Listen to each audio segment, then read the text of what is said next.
صلی اللہ تعالیٰ علیہ وسلم کا انتہائی ایمان افروز آپ کے مبارک فرمان کا مفہوم حضرت ابو طلحہ انصاری رضی اللہ تعالیٰ عنہ اس کے راوی ہیں۔ وہ فرماتے ہیں کہ ایک مرتبہ آقا کریم صلی اللہ تعالیٰ علیہ وسلم تشریف لائے تو آپ کا چہرہ مبارک چمک رہا تھا اور اس پہ خوشی کے آثار نمایاں تھے۔ تو جب اس کی وجہ دریافت کی گئی تو آقا کریم صلی اللہ تعالیٰ علیہ وسلم نے ارشاد فرمایا کہ میرے رب کا پیغام آیا ہے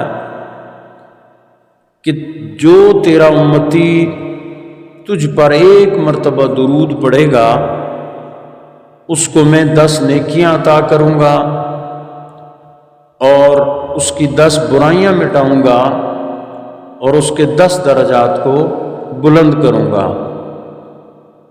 اور ظاہر سی بات ہے یہ بہت بڑی خوشخبری ہے۔ ہمارے آقا مولا صلی اللہ تعالیٰ علیہ وسلم اس پہ بہت خوش ہوئے اور ہمارا بھی یہ کام ہے، ہمارا یہ فرض ہے کہ ہم اپنے آقا مولا صلی اللہ تعالیٰ علیہ وسلم پہ درود و سلام کی کثرت کیا کریں۔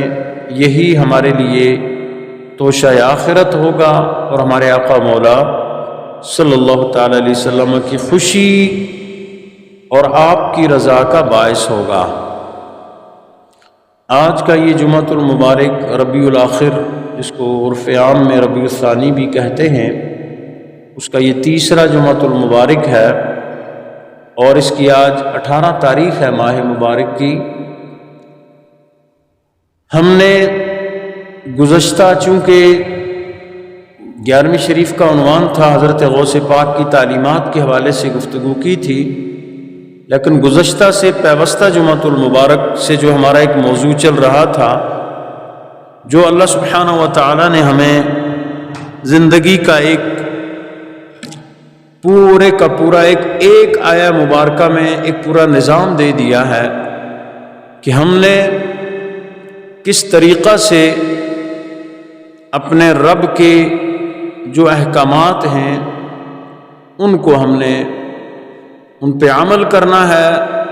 اور اس حوالے سے سورہ مبارکہ نساء کی آیہ نمبر 36 کے حوالے سے گزشتہ جمعۃ المبارک کو، گزشتہ سے پیوستہ جمعۃ المبارک کو ہم نے وَاعْبُدُوا اللَّهَ اس پہ بات کی تھی، جس کا خلاصہ یہ تھا کہ عبادت کے لائق صرف اللہ سبحانہ و تعالیٰ کی ذات ہے، اور عبادت کیا ہے اور عبادت اور تعظیم میں فرق کیا ہے۔ عبادت صرف اللہ کی ہے، اللہ کے علاوہ کوئی بھی ہماری کسی بھی طرح کا عبادت کا مستحق نہیں ہے، اور تعظیم جو ہے وہ اللہ کے نیک بندوں کی بھی ہے، اپنے بزرگوں کی بھی ہے، اپنے معاشرے کے ان افراد کی کہ جن کو اللہ نے عزت دی ہے، بلکہ ہر ایک بندہ دوسرے کی تعظیم کرے۔ یہ ہمارے آقا مولا صلی اللہ تعالی علیہ وسلم کی تعلیم ہے۔ میرے اور آپ کے آقا صلی اللہ علیہ وسلم کا فرمان ہے من لم یرحم صغیرنا ولم یعقر کبیرنا فلیس منا، کہ جو چھوٹوں پر، ہمارے چھوٹوں پر رحم نہیں کرتا اور بڑوں کی عزت نہیں کرتا، وہ ہماری امت میں سے ہی نہیں ہے۔ فلیس منا، حضور نے اس کو اپنی امت کے زمرے سے خارج فرما دیا ہے۔ تو لہٰذا جو بڑے ہیں ان کا یہ فرض ہے کہ وہ چھوٹوں پہ رحم کریں، ان پہ شفقت کریں، ان کو وقتاً فوقتاً اچھی نصیحتیں دیں، اور اگر ان سے کوئی غلطی ہو جائے تو اس کو درگزر کر دیں۔ یہ بڑوں کا فرض ہے، اور چھوٹوں کا فرض یہ ہے کہ وہ بڑوں کا ادب کریں، احترام کریں، ان کی تعظیم کریں، ان کی توقیر کریں، ان کی عزت کریں۔ یہ ہمارے دین کی تعلیم ہے۔ اور عبادت اور تعظیم میں فرق نہ کرنا یہ بہت بڑی نادانی ہے، کیونکہ اللہ نے اپنی عبادت کا حکم دیا ہے اور قرآن کریم کی آیات کی روشنی میں نے گزارش کی تھی کہ اللہ سبحانہ و تعالی نے جتنی اس کی نشانیاں ہیں وَمَن يُعَظِّمْ شَعَائِرَ اللَّهِ فَإِنَّهَا مِن تَقْوَى الْقُلُوبِ کہ جو اللہ کی نشانیاں ہیں ان کی تعظیم کرنا، ان کا اکرام کرنا، ان کی عزت کرنا، یہ عین اللہ کا حکم ہے، اور کسی بھی ایسے انسان جو لائق تعظیم ہو اس کی تعظیم نہ کرنا یہ تکبر کے زمرے میں ہے، اور تکبر اللہ کو سخت ناپسند ہے، اور تکبر کی جو سزا ہے دنیا میں بھی ذلت اور رسوائی اور خواری ہے، اور آخرت میں بھی اس کے لیے انتہائی دردناک عذاب ہے۔ اس لیے ان کے درمیان فرق جاننا چاہیے، ہمیں فرق جان کے اپنے معاملات اور معمولات کو درست کرنا چاہیے۔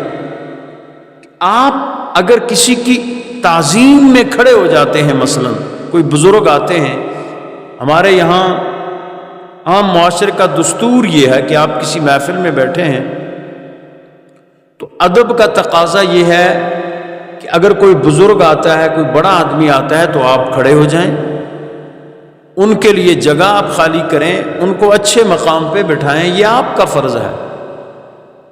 میرے اور آپ کے آقا صلی اللہ تعالی علیہ وسلم کی سیرت مطہرہ سے بھی یہ ثابت ہے۔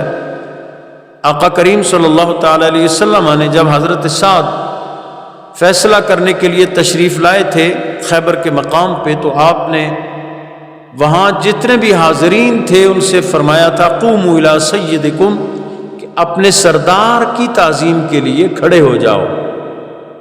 گویا کسی کے لیے تعظیماً کھڑا ہونا یہ جائز ہے، لیکن عبادت کی نیت سے کسی کے لیے کھڑے ہونا، جس طرح آپ نماز میں ہم لوگ قیام کرتے ہیں تو یہ عبادت ہے، قیام عبادت ہے، لیکن اگر آپ کسی شخصیت کے لیے قیام کر رہے ہیں تو اس کو عبادت کی نیت سے نہیں کریں گے بلکہ تعظیم کی نیت سے کریں گے۔ علی ھذا القیاس آپ جتنی بھی چیزیں ہیں، چاہے وہ قیام ہے، چاہے وہ قعود ہے، مطلب بہت سے لوگ جب اپنے مرشد یا شیخ کے سامنے بیٹھتے ہیں تو وہ دوزانو ہو کے بیٹھتے ہیں، اور ایسا ہونا بھی چاہیے۔ استاذ کے سامنے بیٹھے، شیخ کے سامنے بیٹھے، والدین کے سامنے بیٹھے، بزرگوں کے سامنے بیٹھے، تو جس قدر ہو سکے بادب بیٹھے، اور بادب بیٹھنے کا سب سے بہترین طریقہ کیا ہے؟ دوزانو ہو کے بیٹھنا، جس طرح ہم قاعدہ کی حالت میں بیٹھتے ہیں۔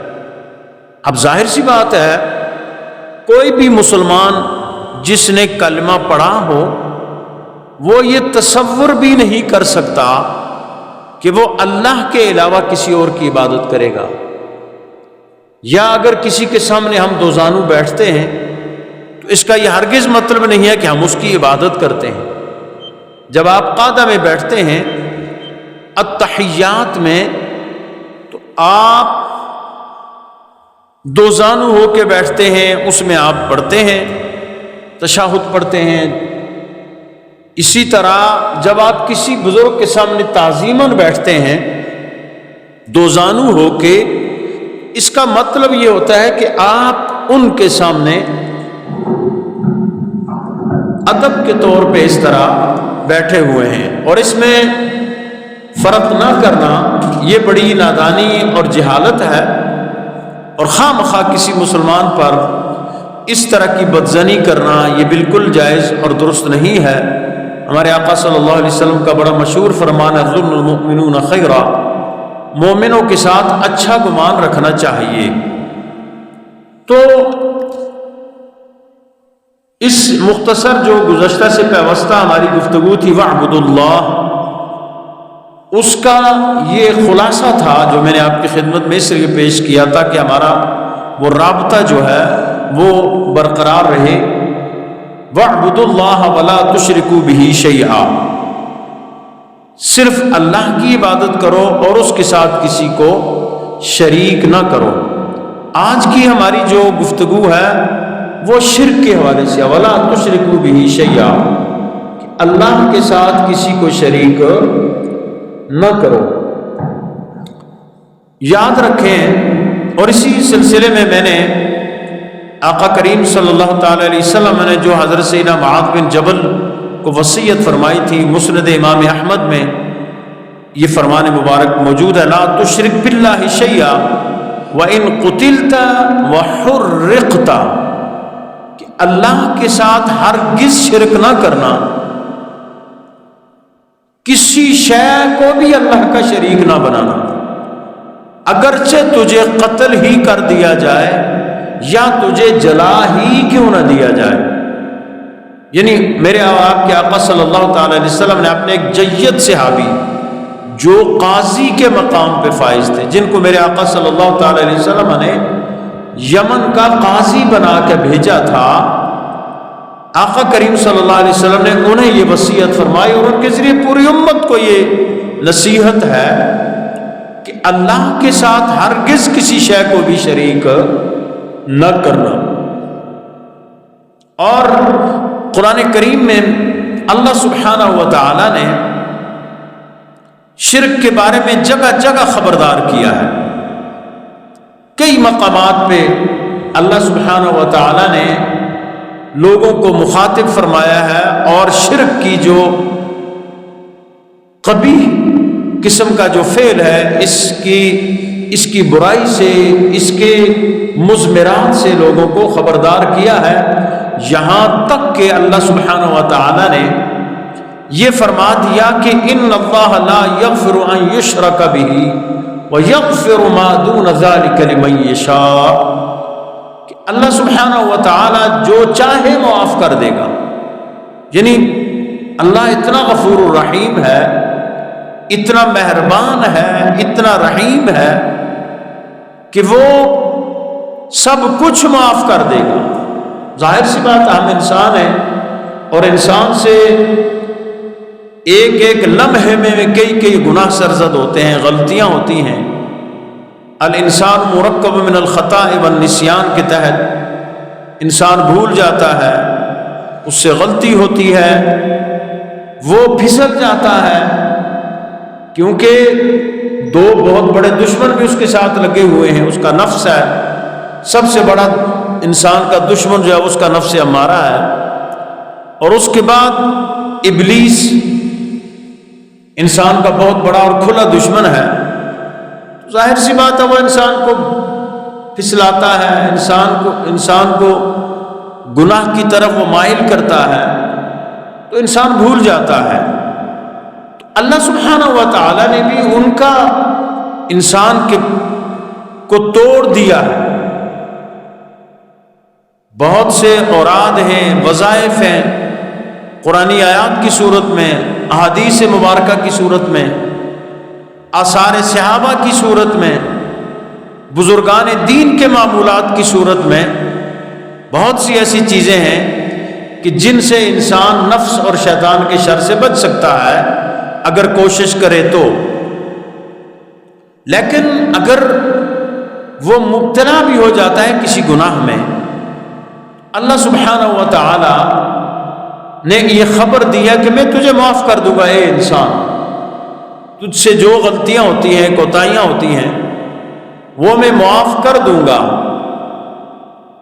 لیکن ایک گناہ ایسا ہے، ایک جرم ایسا ہے جو شرک کہلاتا ہے، وہ ہرگز معاف نہیں ہوگا۔ لا یغفر ان یشرک بہ ویغفر ما دون ذلک لمن یشاء، کہ میں تجھے سارے کے سارے گناہ معاف کر دوں گا، لیکن اگر تو میرے ساتھ کسی کو شریک ٹھہرائے گا تو وہ تجھے ہرگز معاف نہیں ہوگا۔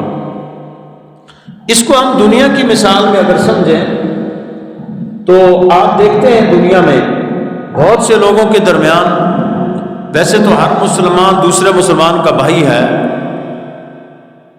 لیکن بعض لوگوں میں زیادہ قربت ہوتی ہے، دوستی ہوتی ہے۔ آپ کے کچھ ایسے دوست ہوتے ہیں، یا کوئی ایک ایسا ساتھی اور دوست ہوتا ہے کہ جس طرح آپ کہتے ہیں نا کہ یک قالب دو جان، یعنی ہم دونوں اتنے قریبی دوست ہیں کہ ہماری اگرچہ جانیں دو نظر آتی ہیں، دو وجود نظر آتے ہیں، لیکن در حقیقت ہم ایک ہی ہیں، اتنے قریب ہوتے ہیں۔ دوستوں کے ساتھ لوگ چیزیں شیئر کرتا ہے، آپ اور کرنی بھی چاہیے، کوئی آپ کو پاس اللہ نے آپ کو اگر استطاعت دی ہے، آپ کے دوست کے پاس کسی شے کی کمی ہے، آپ وہ چیز اپنے دوست کو پیش کر سکتے ہیں، مال پیش کر سکتے ہیں، دیگر جو چیزیں ہیں آپ کے پاس، کسی کو زمینیں دے سکتے ہیں، کسی کو جائیداد دے سکتے ہیں۔ آپ کسی منصب پہ ہیں تو آپ اپنے دوست کو اس منصب سے کا فائدہ پہنچا سکتے ہیں۔ یہ ایک عام دنیا کا اصول ہے۔ اور کئی دوست تو ایسے ہوتے ہیں نا، کہتے ہیں کہ یار میں تیرے لیے جان بھی دے سکتا ہوں، لیکن ایک شے میں انسان اپنے اس قریب ترین دوست کو بھی شریک نہیں کر سکتا۔ وہ کیا ہے؟ اس کے اہل و عیال، یعنی کتنا ہی قریبی دوست کیوں نہ ہو، اگر خدا نہ خواستہ اللہ نہ کرے کہ اس کے اندر کوئی اس طرح کی برائی آئے کہ وہ آپ کے اہل پہ کوئی بری نظر رکھے، تو آپ اس کو مکھن میں سے بال کی طرح نکال کر پھینک دیں گے۔ یہ ایک میں نے عوامی طور پہ جو شرک کا، جو اللہ سبحانہ و تعالیٰ نے یہ فرمایا، ایک عوامی انداز میں، اللہ کی اپنی ایک شان ہے،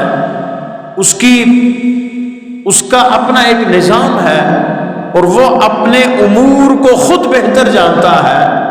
جتنا وہ اپنے امور کو بہتر جانتا ہے، اتنا کوئی اور نہیں جانتا سوائے اس کے کہ اس نے جتنا علم جس کو عطا کر دیا ہو۔ لیکن یہ میں نے دنیاوی اعتبار سے سمجھانے کی کوشش کی ہے کہ دوست کتنا ہی قریبی کیوں نہ ہو، آپ اس کو سب کچھ دے سکتے ہیں، لیکن اپنے اہل و عیال کے امور میں اگر وہ اس طرح کی کوئی بدی سوچے گا، برائی سوچے گا، تو آپ یکدم اس سے منہ موڑ لیں گے اور کبھی اس سے زندگی بھر بات نہیں کریں گے، بلکہ بعض جگہوں پہ تو پھر قتل کی نوبت آ جاتی ہے، لوگ ایک دم مطلب اگلے کی جان لے لیتے ہیں اس وجہ سے۔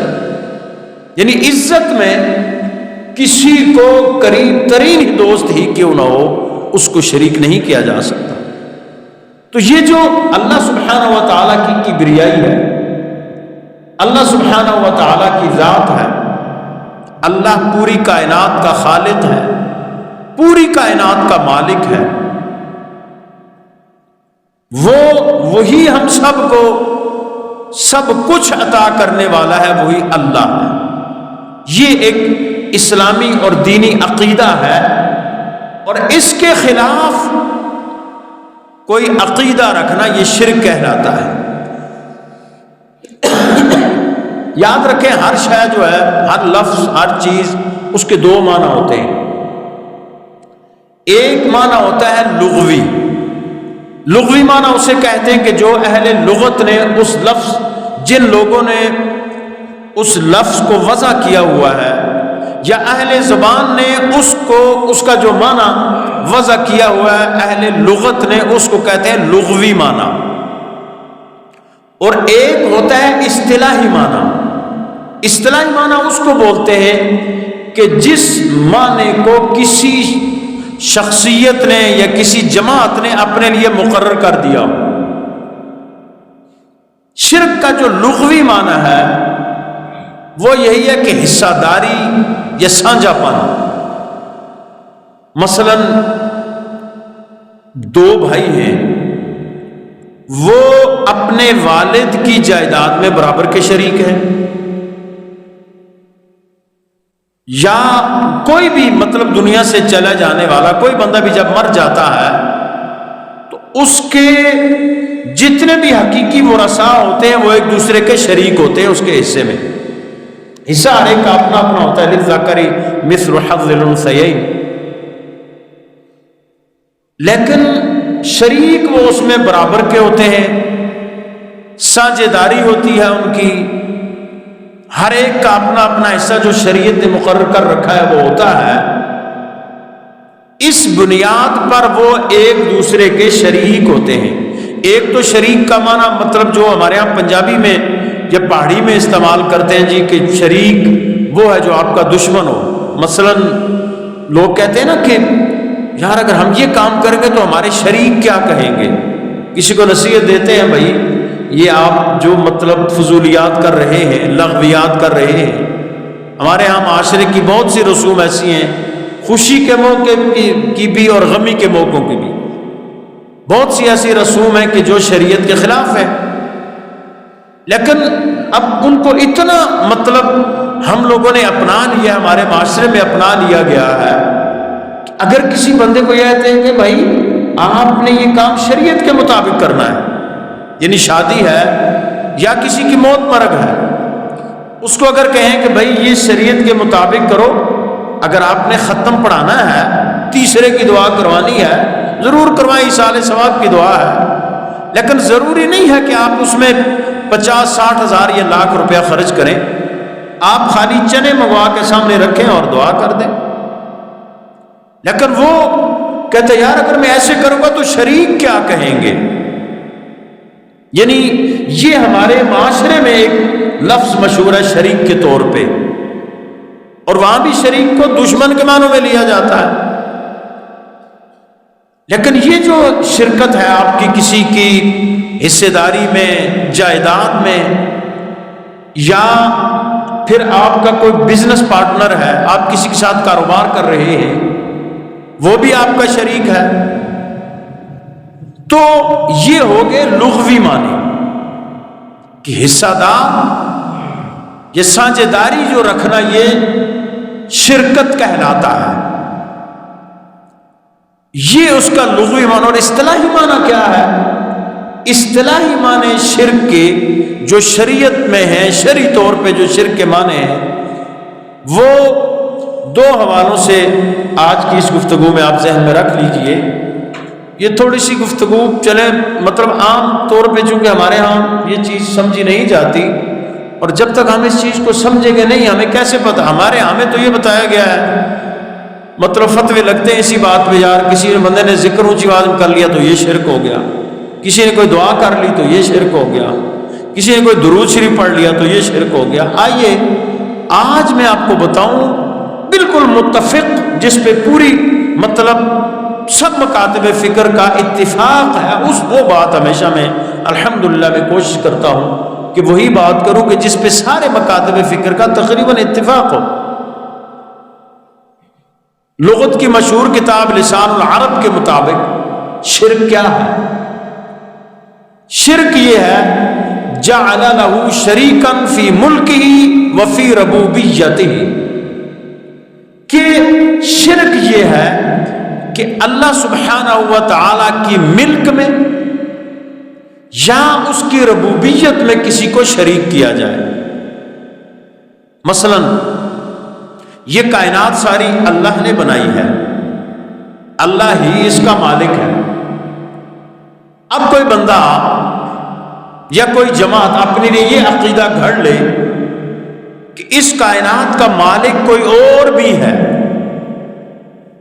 چاہے وہ جس طرح یہ مطلب یہ جو بت پرست ہیں، مشرک ہیں، انہوں نے مطلب بت بنائے ہوئے ہیں، یہ اپنے بتوں کو کہتے ہیں کہ یہ فلاں ہماری فلاں چیز کا مالک یہ ہے، فلاں کا مالک یہ ہے، فلاں کا مالک یہ ہے۔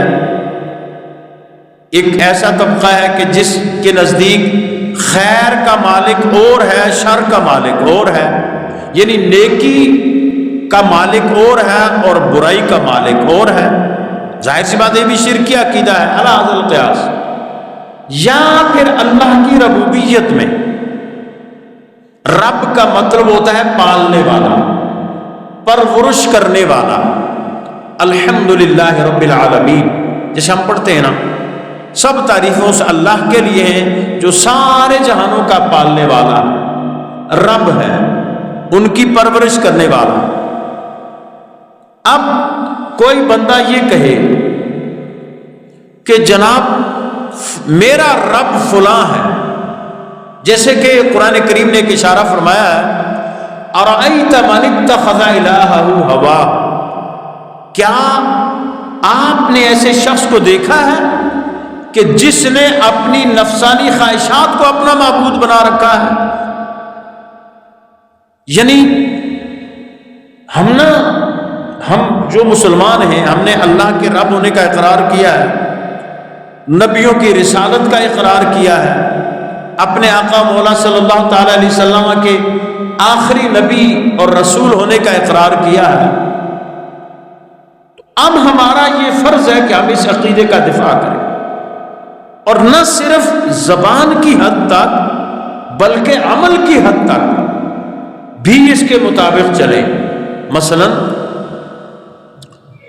اللہ نے ہمیں احکامات دیے جو ہم آیت پڑھ رہے ہیں، اس میں یہ جو تفسیر ہے انشاءاللہ اس میں تو بہت ہمارا وقت لگے گا، لیکن میری یہی خواہش ہے کہ یہ آہستہ آہستہ ہم اس کے مطابق ہی ساری گفتگو کریں۔ مثلا اللہ نے ہمیں فرمایا کہ بھائی بس صرف میری عبادت کرو اور کوئی میرے ساتھ شریک نہ ٹھہراؤ۔ اب عبادت ہر مسلمان، میں ہوں، آپ ہوں، میں آپ سے کوئی اور آپ اپنے نفس کی عبادت کریں تو آپ بڑے ناراض ہوں گے، آپ کہیں گے بھائی کیسے ہمارے خطیب صاحب یہ کیسی بات آپ نے کر دی، عبادت تو صرف اللہ کی ہے، معبود تو صرف اللہ ہے۔ لیکن کیا ہم عملاً بھی اس پہ پورا اترتے ہیں؟ یعنی بات دیکھیں، ایک ہوتی ہے تھیوری، ایک ہے پریکٹیکل۔ آپ کا بچہ، اسٹوڈنٹ کوئی بھی ہو، جب تک وہ تھیوری اور پریکٹیکل میں دونوں میں کامیاب نہیں ہوگا، وہ امتحان میں کامیاب ہرگز نہیں کہلائے گا۔ تھیوری اس نے پڑھ لی، اب اس کا پریکٹیکل ہوگا۔ تھیوری ہم نے پڑھ لی کہ عبادت صرف اللہ کی ہے، اللہ کے علاوہ کسی کی عبادت نہیں ہے، اور پریکٹیکلی طور پہ کیا ہم اس کی پورا اتر رہے ہیں؟ جب ہم یہ کہتے ہیں کہ ہمارا رب اللہ ہے، پھر ہمیں یہ کوئی حق نہیں ہے کہ ہم اس کے حکم کی سرتابی کریں، اس کے حکم سے ہم منہ پھیریں۔ اور جب خدا نخواستہ ہم اس کے حکم سے، ایک تو یہ ہوتا ہے نا بھول چوک، بندہ بھول جاتا ہے، جیسے میں نے پہلے عرض کر دی، اسے غلطی ہو جاتی ہے، یہ کوئی ایسی بات نہیں ہے، انسان سے ہوتی ہے۔ لیکن ایک تسلسل، وہ ہمارے استاد جی جب ہمیں پڑھاتے تھے تو اسٹوڈنٹ طالب علموں کی ایک بڑی عجیب سی زندگی ہوتی ہے، تو ہم بعض چیزیں استاد صاحب کے ساتھ مطلب ہوتے تھے ہماری، تو استاد جی کہتے تھے اچھا غلطی معاف ہے، مستی نہیں معاف۔ وہ رہا تھا نا، ایک ہوتی ہے غلطی اور ایک ہوتی ہے مستی۔ غلطی تمہیں معاف کر دوں گا میں، لیکن مستی کرو گے تو وہ معاف نہیں ہے۔ غلطی ہے کہ انسان سے بھولے سے کام ہو گیا، اب مستی یہ ہے کہ مسلسل وہی کام ہو۔ اسی طرح ہم اپنے رب کو اپنا معبود مانتے ہیں، اور ہم نے یہ اقرار کیا ہے کہ یا اللہ، روز میثاق جب اللہ نے یہ پوچھا تھا الست بربکم، کیا میں تمہارا رب نہیں ہوں، تو ہم سب نے عالم ارواح میں یہ اقرار کیا تھا بلا، یا اللہ کیوں نہیں، تو ہی ہمارا رب ہے۔ لیکن ہمیں یہ سوچنا ہے بحیثیت مسلمان، کیا ہم اس وعدے پہ قائم ہیں؟ کیا ہم نے پریکٹیکلی یعنی عملاً اپنے رب کو رب مانا ہے؟ اگر ایسی بات ہے تو پھر ہمیں اس کا شکر ادا کرنا چاہیے۔ اور اس کی نشانی کیا ہے کہ اللہ کے حکم کے آگے مکمل طور پہ جھک جانا۔ کوئی اس میں، آج یہ الحاد کا دور چل رہا ہے، زنادقہ لوگوں کو خراب کر رہے ہیں، ملحد لوگوں کو خراب کر رہے ہیں، سوالات اٹھا رہے ہیں، اور ہمارے لوگ ہیں کہ آپس میں الجھے ہوئے ہیں۔ ہمیں یہ سمجھنے کی ضرورت ہے ایک مسلمان کی حیثیت سے کہ جب ہم نے یہ اقرار کر لیا کہ ہمارا رب اللہ ہے تو پھر اللہ سبحانہ و تعالیٰ کے جتنے بھی احکامات ہم تک پہنچے اس میں کسی قسم کی چون و چرا قیل و قال اور حجت نہیں کرنی. عملی طور پہ کہ ہم نے اقرار کر لیا، اب پریکٹیکلی طور پہ یہ آ گیا، زبانی اقرار ہو گیا. عملی طور پہ کیا ہے؟ صبح کے وقت مؤذن اذان دیتا ہے، الصلاۃ خیر من النوم، نماز نیند سے بہتر ہے. اب اس پہ آپ دیکھیں کہ کتنے لوگ ہیں جو عملی، بھئی آپ ایک طرف رات کے آج کل کا تو ماحول ہی اللہ ہمارے حال پہ رحم کرے، کوئی 11-12 بجے سے پہلے سوتا نہیں ہے، صبح 9-10 بجے سے پہلے اٹھتا نہیں ہے. ہمارے دین کا یہ تقاضا ہے آپ جلدی سوئیں جلدی جاگیں. ایک بندہ رات کے 12 بجے سویا ہے، 1 بجے سویا ہے، وہ صبح 4 بجے 5 بجے اٹھ کے کیسے نماز پڑھے گا؟ آپ کا رب آپ کو کہہ رہا ہے کہ اٹھو، مسجد میں آؤ، نماز پڑھو.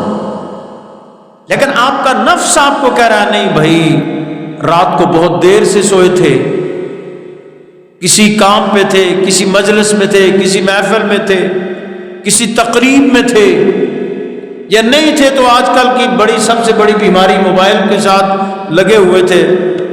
آپ دیکھتے ہیں کہ کتنے ہی لوگ ہیں جی 1 بجے 1:30 بجے 2 بجے 4 بجے، بھائی وہ مطلب آن لائن ہے، وہ چل رہا ہے ان کا وہ سسٹم موبائل کا. تو آپ کا نفس یہ کہتا ہے بھائی کیسے جاؤ گے؟ اب گرم بستر ہے، ٹھنڈ میں کہاں جاؤ گے؟ اتنی دور ہے مسجد. اب دیکھیں نا، ایک طرف حکم اللہ کا آ گیا، ایک طرف آپ کے نفس کی ضد آ گئی.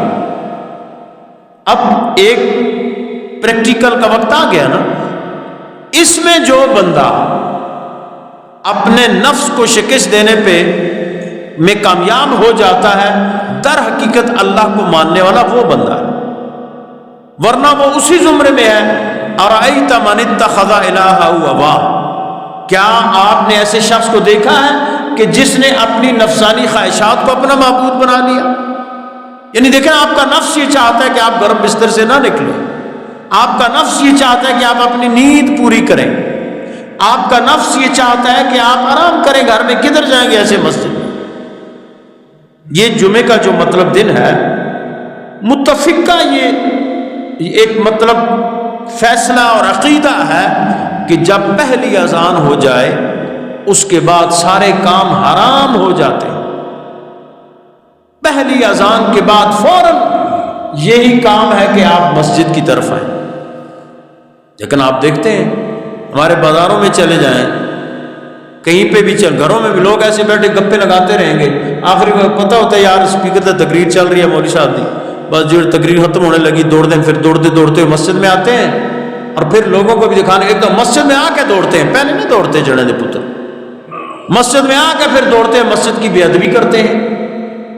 حالانکہ جو شرعی مسئلہ وہ یہ ہے کہ آپ نماز کا جو وقت ہو جائے ایک دم آئیں. کسی وجہ سے آپ لیٹ ہو گئے ہیں، مطلب آپ دیکھتے ہیں امام جب رکوع میں ہوتا ہے اس وقت لوگ خوب دوڑے لگاتے ہیں. جو باہر سے بھی آتا ہے ایسے ہی اس کے وہ مطلب پانی بھی گر رہا ہوتا ہے، وضو بھی کیا ہوتا ہے، سارا وہ ایک دم دوڑتے اللہ اکبر، نہ اس کے پتہ کہ میں قیام کرا آرام نہ رکوع کرا، مطلب امام یعنی وہ ایک دم دوڑ کے آنا بالکل جائز نہیں ہے. مسجد کے اندر آپ آئیں سکون کے ساتھ ہیں. اب پھر فرض کریں امام، مطلب یہ بیچ میں ایک مسئلہ بھی آ گیا، فرض کریں امام سجدے میں چلا گیا، کئی لوگ کھڑے ہو کے دیکھتے رہتے ہیں امام صاحب تو اٹھ سنتے پھر اسی نال سننا. آپ سکون سے آئیں، اطمینان سے آئیں، وقار سے آئیں، اور امام کے ساتھ جتنی آپ کو رکعت مل جائے آپ پڑھیں، آپ بقیہ بعد میں پڑھ لیں. کوئی ضرورت نہیں ہے دوڑنے کی. یا میں کئی لوگ کھنگارتے رہتے نا جن دکھا گے امام سے آنتا ہوا رہا تا جی میں کھنگا جی مولوی صاحب سجدہ ہو رہا ہے رکوع لمحہ کرن سے، وہ مولوی صاحب کی مطلب ہے وہ ایویں حسن جڑے مقتدیہ دے کھنگارنے دا مطلب سے رکوع لمحہ کر چھوڑ. ایسے کرنا نہیں چاہیے. ویسے یہ تھوڑی سی لائٹ میں نے بات کر دی. وہ کیا تھا نا وہ کہ خاص کر یہاں تو خیر الحمدللہ ایسی کوئی بات نہیں، لیکن وہ بعض جگہوں پہ کمیٹیوں کے جو لوگ ہوتے ہیں نا، بڑے یہ کمیٹی کا صدر یا اس طرح کے لوگ ہوتے ہیں، ادھر صحیح رکھا مارے جا رہے، جب آپ اچھا گال کر چھوڑتے جائیں مولوی صاحب تھوڑی اور مڑے کر کے مطلب تھوڑی لمبی لا کے نا، تو ایسا نہیں ہونا چاہیے، یہ ایسا بالکل نہیں ہے۔ نماز اللہ کی ہے۔ میں بلکہ بیچ میں آپ کی بڑی خوبصورت بات ہوں، اعلیٰ حضرت گولڈوی رحمۃ اللہ تعالیٰ علیہ کے دور میں حضرت پیر مہر علی شاہ صاحب رحمۃ اللہ تعالیٰ علیہ کا واقعہ ہے کہ آپ کسی وجہ سے لیٹ ہو گئے، کافی دیر ہو گئی، مطلب نماز کے لیے آپ نہ سکے، امام صاحب کھڑے ہو گئے، تو لوگوں نے کہا جی حضرت پیر صاحب تو نہیں آیا ابھی، تو آپ کدھر؟ انہوں نے کہا جی نماز اللہ دیا، پیر صاحب دی نہیں ہے۔ یعنی ایسے بھی علماء ہیں اسی آپ کے معاشرے میں، اللہ کا شکر ہے۔ عرض میں یہ کر رہا تھا کہ پہلے لوگوں کو کوئی پرواہ نہیں ہے کہ یار اللہ کا حکم ہے جمعے کے دن پہلی اذان ہو جائے سارے کام ایک دم بند، شٹر ڈاؤن، ایک دم بالکل ختم، فوراً مسجد کی طرف۔ آپ گھر میں ہیں، گپ شپ بند کریں، مسجد کی طرف آئیں، یہ اللہ کا حکم ہے۔ لیکن آپ کا نفس کہتا ہے اچھا یار تقریریں روز سن دیا، مولوی نہیں ہے، کوئی فرض واجب تو نہیں نا جوڑ کے تقریر سن یار آپ تقریر ویسے اب باہر مائک سپیکروں کا دور ہے، آواز تو بہت دور تک جاتی ہے، لیکن جو مسجد میں بیٹھنے کا اجر ہے وہ کہاں چلا جائے گا؟ پھر وہ جو آپ کا ایک عقیدہ ہے کہ ہمارا رب اللہ ہے، سب سے بڑی ضرب اس پہ پڑتی ہے۔ ایک طرف آپ کا نفس ہی کہہ رہا ہے کہ چلو تھوڑی دیر اور آرام کر لو، کچھ لکھتے ہو تو لکھ لو، کچھ پڑھتے ہو تو پڑھ لو، کوئی کام کر رہے ہو تو تھوڑا سا اس کو مکمل کر لو پھر مسجد میں جائیں گے۔ یہ کون کہہ رہا ہے؟ نفس کہہ رہا ہے۔ اللہ کا حکم کیا ہے؟ ایک دم مسجد کی طرف آؤ۔ اب پریکٹیکلی عملی طور پہ ہم نے کس کو مانا؟ کس کی بات مانی؟ عملی طور پہ نفس کی بات مانی نا جی۔ عملی طور پہ میرے بھائیوں، جیسے کہ میں نے یہ کہا نا، مثلا اللہ کی ربوبیت میں، یہ گویا اللہ کی ربوبیت میں ہم نے دوسرے کو شریک کر دیا، اور کس کو شریک کیا؟ اپنے نفس کو شریک کیا، تو یہ شرک ہے۔ یہ جو لسان العرب کے حوالے سے میں نے مثلا ایسے تو والدین کو بھی مطلب رب کہا گیا ہے، کما رب یعنی سے، یہ اگلے انشاءاللہ حصے میں جو آیت کہا رہا ہے اس پہ میں تھوڑی سی اس پہ اور بھی بات کروں گا، لیکن چونکہ اس وقت ہم رب کی بات کر رہے ہیں کہ اللہ کی ملکیت میں کسی اور کو شامل کرنا یا اس کی ربوبیت میں کسی اور کو شامل کرنا، یہ شرک کہلاتا ہے۔ آپ کہتے ہیں یہ میرا لباس، یہ میرا گھر، یہ میرا مکان، یہ میری جائیداد، یہ ساری چیزیں اصطلاحاً ہیں، حقیقتاً نہیں ہیں۔ ہم اس سب کے گویا ایک طرح سے امین ہیں، مالک حقیقی صرف اللہ ہے۔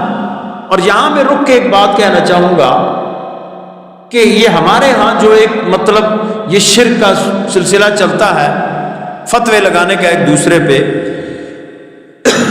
کہ اگر کوئی اس طرح کی بات کر دے تو لوگ کہتے ہیں جناب یہ تو شرک ہو گیا، یہ تو ایسے ہو گیا، بلا سوچے سمجھے۔ حالانکہ میں جیسے کہ میں نے عرض کی ہے کہ گناہوں میں سب سے بڑا گناہ شرک کا ہے، اور اسی طرح کسی کے اوپر شرک کا الزام عائد کرنا درا حالے کہ وہ مشرک نہ ہو۔ مثلا یہ آج کل ہمارے مسلمانوں میں عام مطلب مکاتب فکر میں بدقسمتی سے یہ چیزیں ہوگی، ان لوگوں کی طرف سے ہوتی ہیں کہ جو بیچارے جن کا کام یہی چورن بیچنا، اختلاف دینا اور اس کو ہوا دینا اور لوگوں میں مطلب پھوٹ ڈالنا، انتشار پیدا کرنا اور اپنی مطلب ہے روزی روٹی کی بات، وہ لوگ ان چیزوں کو زیادہ ہوا دیتے ہیں۔ میں آپ سے عرض کروں کہ رب، ہمارا رب اللہ ہے، لیکن اللہ نے ارشاد فرمایا وَقُلْ رَبِّ ارْحَمْهُمَا كَمَا رَبَّيَانِي صَغِيرًا۔ یا اللہ یہ کیا ہو گیا؟ تو خود بھی رب ہے اور تو والدین کو بھی رب کہہ رہا، لیکن یاد رکھیں اللہ رب ہونے میں مالک ہے، وہ کسی کا محتاج نہیں ہے، ربوبیت کی صفت اس کی ہے، اب آگے وہ جس کو چاہے وہ دے سکتا ہے۔ یہی عقیدہ اہل سنت ہے، جس کی بنا پہ ہمارے دوست مطلب غلط فہمی کا شکار ہو کر فتوی بازی پہ اتر آتے ہیں کہ جناب جب ہم یہ کہتے ہیں کہ اللہ کا کوئی بندہ اس کی عطا سے مشکل کشائی کر سکتا ہے تو یہ عین شریعت ہے، یہ شریعت کے خلاف بات نہیں ہے۔ شریعت کے خلاف تب ہوگی جب آپ رب کو مائنس کریں گے۔ مثلا میں آپ کو ایک بہت سی آیات ہیں، اللہ سبحانہ و تعالیٰ نے کا فرمانا وَمَا لَكُم مِّن دُونِ اللَّهِ مِن وَلِيٍّ وَلَا نَصِيرٍ، تمہارے لیے اللہ کے سوا کوئی ولی بھی نہیں ہے، کوئی نصیر، تمہارا کوئی دوست نہیں ہے، کوئی مددگار نہیں ہے۔ یہ قرآن مجید کی آیت ہے۔ اب دوسری آیت آپ پڑھیں تو اللہ سبحانہ و تعالیٰ ارشاد فرماتا ہے انما ولیکم اللہ ورسولہ والذین آمنوا، کہ تمہارا جو ولی ہے وہ اللہ ہے، اس کا رسول ہے اور ایمان والے ہیں۔ جب ہم کہتے ہیں نا کہ یہ اولیاء اللہ، یہ اللہ کے ولی ہیں، یا لوگ ان کے پاس جاتے ہیں دعا کے لیے، تو وہ اس لیے نہیں جاتے کہ وہ کوئی خدا ہے، ایسا ہرگز نہیں ہے۔ جو بندہ بھی کلمہ گو ہے، جو بندہ بھی اللہ کی وحدانیت پہ ایمان رکھتا ہے، وہ یہ تصور بھی نہیں کر سکتا کہ میں اپنے رب کے سوا کسی اور سے مانگوں۔ بالکل یہ طے ہے، یہ عقیدہ اہل سنت ہے۔ لیکن جب اللہ خود فرما رہا ہے کہ یہ جو میرے ولی ہیں، اللہ میں بھی تمہارا ولی ہوں، میرا رسول بھی تمہارا ولی ہے، اور ایمان والے بھی تمہارے ولی ہیں، اس کا معنی کیا ہوا؟ اس کا مطلب یہ ہوا جو ہمارا عقیدہ اہل سنت ہے کہ اللہ اپنے رب ہونے میں، اپنے ولی ہونے میں کسی کا محتاج نہیں ہے، اس کی یہ ذاتی صفت ہے، اس کی یہ صفت غیر محدود ہے۔ اور جو کوئی نیک بندہ اللہ اگر ولی ہے ہمارا، تو وہ اللہ کے حکم سے ہمارا ولی ہے، کیونکہ اللہ نے اس کو یہ طاقت عطا کی ہے تو وہ ایسا کرے گا۔ اور وہ جو ولی ہے اس کی طاقت کیا ہے؟ عطائی ہے، اس کو اللہ نے عطا کی، اللہ کے مقابلے میں محدود ہے، اور وہ اللہ کی صفت قدیم ہے، اس ولی کی وہ صفت حادث ہے۔ قدیم کا یہ مطلب ہے کہ اس کی کوئی انتہا نہیں، اس کی ذاتی ہے، وہ کبھی ختم نہیں ہوتی۔ حادث کی یہ کہ وہ ختم بھی ہو سکتی ہے۔ مثلا خدا نخواستہ کوئی ولی گمراہ ہو جائے، جس طرح میں نے گزشتہ حضرت غوث پاک کی تعلیمات کے حوالے سے میں نے بات کی تھی کہ جب شیطان نے آپ کو وہ بات کہی تو شیطان نے کہا کہ میں اپنی اس بات سے 70 ولیوں کو گمراہ کر چکا ہوں۔ یعنی یہ مطلب نہیں ہے کہ کوئی ولی جو ہوتا ہے وہ معصوم ہوتا ہے، معصوم نہیں ہوتا، وہ محفوظ ہو سکتا ہے، وہ بھی اللہ کے فضل سے۔ قرآن کریم نے بڑی زبردست مثال دی ہے اس شخص کی، مطلب اس کا مختلف بنی اسرائیل کا ایک شخص تھا، روایات میں اس کے مختلف نام آئے، لیکن چونکہ قرآن مجید میں یا صحیح حدیث میں کوئی اس طرح اس کا نام نہیں ہے لہٰذا ہم نام لیتے نہیں ہیں، لیکن اللہ نے مثال کیا دی، اس کی صورتحال کیا تھی میرے بھائیوں اللہ کی عطا سے، کہ وہ جب نظر اٹھاتا تھا تو عرش اعلیٰ تک دیکھتا تھا، اور جب نظر نیچے کرتا تھا تو تحت الثری تک دیکھتا تھا۔ یعنی یہ پردے اس کی نظروں میں کوئی اہمیت نہیں تھی ان کی۔ عرش اعلیٰ بھائی کمال، زمین کے نیچے آخری حصہ تحت الثری کہلاتا ہے، اس تک نظر، اتنا وہ کامل تھا۔ لیکن کیا ہوا؟ تکبر میں آیا، اللہ کے نبی کی بے ادبی کی، تو پھر کیا ہوا؟ اللہ نے اس سے سب کچھ سلب کر لیا، اور اس کی مثال کیا دی؟ یہ قرآنی الفاظ ہیں، فَمَثَلُهُ كَمَثَلِ الْكَلْبِ، اس کی مثال ایسی ہے جیسی کتے کی مثال۔ اللہ اکبر کبیرہ، یعنی ایک وقت میں کیا شان تھی اور پھر ایک وقت میں وہ کیا ہو گیا۔ اس لیے نا ہمیشہ ڈرتے رہنا چاہیے، یہ نہیں سوچے بندہ کہ نہیں بس میں تو اب بڑا ولی ہو گیا، ولایت کے مقام میں بزرگوں کی اولاد ہوں، میں فلاں عالم کی اولاد ہوں، مفتی ہوں، قاضی ہوں۔ نہیں، وہ میاں صاحب کا وہ شعر، سب سیاں رل پانی نو گئیاں، کوئی مرسی بھر کے، جنہاں نے بھر کے سر تے دریا، پیر رکھن ڈر ڈر کے۔ جس خاتون کے سر پہ گاگر ہوتی ہے پانی سے بھری ہوئی، وہ پاؤں اپنا احتیاط سے رکھتی ہے کہ کہیں میرا پاؤں کہیں غلط پڑ گیا تو یہ میری گاگر گر جائے گی۔ جس کے سر پہ ہی کچھ نہ ہو، خالی گاگر رکھے تو وہ تو جیسے مرضی چلتی رہے گی۔ اس لیے جو لوگ جن کو اللہ نے قرب عطا کیا ان کو زیادہ ڈرنا چاہیے، ان کو زیادہ تقوی اختیار مزید کرنا چاہیے، اللہ کا خوف کرنا چاہیے کہ کہیں ایسا نہ ہو کہ ہماری کسی وجہ سے، ہماری کسی غلطی کی وجہ سے یہ ہمارا سب کچھ سلب ہو جائے۔ اس لیے میرے بھائیوں اور دوستو، آج کی ہماری اس گفتگو میں شرک کے یہ جو پہلے معنی تھے لسان العرب کے حوالے سے میں نے یہ گزارش کی ہے، اور اس میں یہ یاد رکھیں کہ شرک کیا ہے؟ اللہ کی ملکیت میں کسی اور کو شریک کرنا یا اس کی ربوبیت میں کسی اور کو شریک کرنا، یہ شرک کہلاتا ہے۔ اس کے علاوہ اللہ نے اگر کسی کو طاقت دی ہے، اختیار دیا ہے، تو وہی قرآن مجید کی مشہور آیت، جب حضرت سیدنا ابراہیم علیہ السلام کا مکالمہ ہوا نمرود سے، تو نمرود نے کہا تیرا رب کون ہے؟ میں نہیں جانتا۔ آپ نے فرمایا میرا رب وہ ہے، ربی الذی یحیی و یمیت، میرا رب وہ ہے جو زندہ بھی کرتا ہے اور مارتا بھی ہے۔ اس نے اس کا ایک مطلب غلط سلط جواب دیا، تو آپ نے فرمایا کہ پھر میرا رب وہ ہے جو سورج کو مشرق سے نکالتا ہے، اگر تو رب ہے تو مغرب سے نکال کے دکھا۔ فبہت الذی کفر، تو کافر مبہوت ہو گیا۔ اب اس نے دعویٰ کیا تھا اللہ کو مائنس کر کے، نمرود نے اللہ کو مائنس کیا تھا، لیکن قرآن کریم میں آپ پڑھے حضرت سیدنا عیسیٰ نبی علیہ السلام کا بات ہے، وہ کیا فرماتے ہیں؟ وَأُحْيِي الْمَوْتَى بِإِذْنِ اللَّهِ، میں اللہ کے حکم سے مردوں کو زندہ کرتا ہوں۔ اب مردوں کو زندہ کرنا یہ صرف تو اللہ کی ہے نا، لیکن اللہ اگر کسی کو عطا فرمائے تو اس پہ کسی کو کیا اعتراض ہونا چاہیے؟